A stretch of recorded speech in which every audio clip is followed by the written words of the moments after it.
Welcome back to another episode of Global Happiness Poker Education. And today we're going to talk about c-betting from the button against the big blind.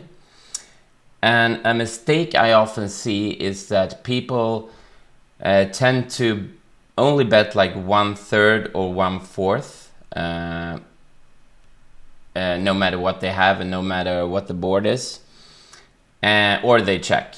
And this is good most of the times, but in some cases, on some boards with some hands, you need to do it differently. Otherwise, you lose a lot of value. And it's not a GTO play to just bet 1/4 all the time. So we're gonna look at some spots where you should play a bit differently. If you don't have a tell or something on your opponent, you should stick to GTO. So let's look at this hand, for example. We have Ace-Jack on the button, Ace-Jack suited. We bet, and the big blind calls. So the board is Ace-Jack 5. So what do we do not only with this hand, Ace-Jack, but also with our entire range? This is a really good board for our range because we have a lot of those big cards, and the big blind doesn't have it. Let's take a look at the Pi solver that I use. So let's first take a look at our range here. It looks something like this. This is our range, what we have when we bet from the button. So all the aces pretty much, maybe except ace-2. And this is 50 big blinds deep, and all the pairs and a lot of other hands. And the out of position range, and that is the big blind. He has this range.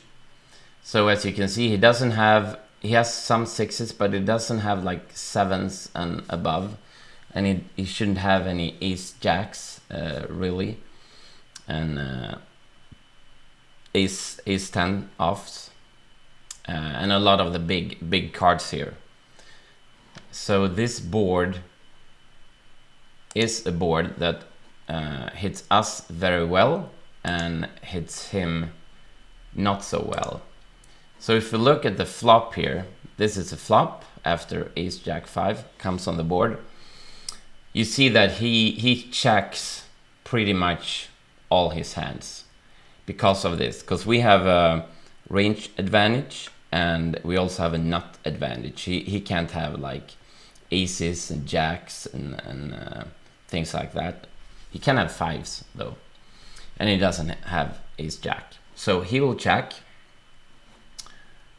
So let's check, and this is what we are gonna do. So we are gonna bet our entire range, basically. So most people, they bet like 1/4 or 1/3. This is basically 1/3. And this is actually an overbet, so 150%. And we should use some overbets here, otherwise we lose value. So as you can see, ace-king off, ace-queen off, they are betting 150%. And we bet also with ace-king suited a little bit, especially with the ace-king of diamonds, since there are no diamonds on the board, and he can continue if he has some backdoor flushes. So that's why we are betting with that hand. And with our fives and jacks and aces, we bet like 1/3, and most of the other hand goes in to that 1/3 range as well. But we also need some bluff with that goes along with the big betting. So then we use like hands that has no real equity, except that they have like the backdoor flush. So 10-9, 9-8 suited. You see we don't bet diamonds here a lot, and 10-8, 8-7, and so on. So that's what you can do. We can also take a look at another board similar. So it's we switch the jack to queen instead. This is what it looks like. So check here from the big blind. And here we bet, now it's ace queen 5. We bet a lot with we don't bet a lot with the 2 pair, because then he's less likely to call, of course. So we bet 1/3 there, and also with our sets. But we bet big with ace jack, ace 10, and we use the middling hands here as well to bluff. So high boards, remember that. That's really good for the pre-flop aggressor. So you should have some overbets there. What about, I'm gonna show you one more hand, and that's a lower board.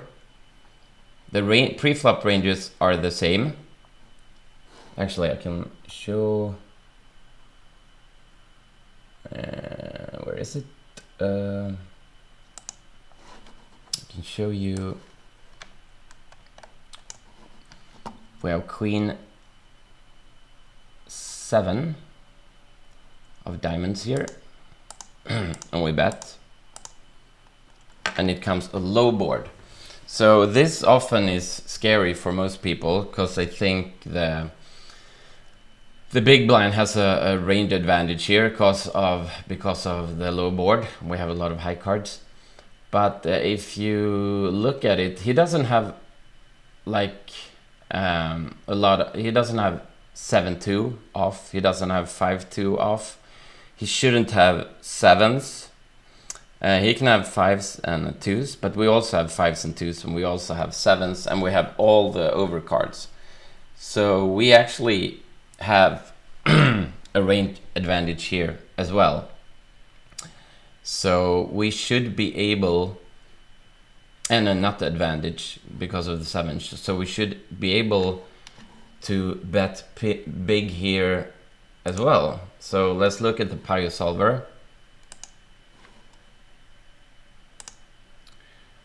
And as expected, he's checking a lot here. He does some more betting because it's a better range for him. But you see he's checking like 87%. And it's very hard to implement this donk betting strategy. So usually if I'm the big blind, I'm just gonna check on this kind of boards. So let's check. And here we have the buttons range. So as you can see, we have a lot of big betting. We have the 8s, the 9s, the 10s, some of the jacks, some of the queens that go for 150% of the pot. Aces and kings doesn't bet that much because they need less protection. The 8s and 9s, they need the most protections because on the turn it can come an overcard to the 8s and 9s, and it's less likely with jacks, queens, and kings and aces. It's impossible. And we also bet big with a7 here, but the sets we basically bet 1/3 here, And you can see a lot of the range bets 1/3 or half pot. So for example, the 7s here, except the A7, they bet like 1/3 or half pot. And also the 5s, Ace 5 can go a bit, can bet a bit more here, but the worse 5, the less you bet and the smaller you bet, same as with the 2.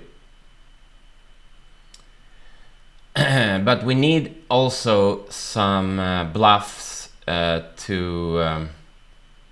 the value bets, of course, and then we choose similar hands like 10-8, like blocking 8-8, for example, and we do it with the suited variant. So most often here we bet 10-8 of hearts, so it's a flush draw, and 10-8 of spades, because it's a backdoor flush draw. 10-9 the same, Jack-9 suited, and Jack-8 suited, even a bit of Queen-8 suited, and Queen-9 suited. But the higher up we go, the more like showdown value we have, so we are not betting with these hands here. Yeah, that's pretty much it. So remember to think about who has a range advantage, who has a nut advantage, and can I make a big bet on this board, and if so, with which hands. But it takes a while to get an understanding regarding this. Yes, I hope you enjoyed this education video, and I'll be back with more later on. Bye.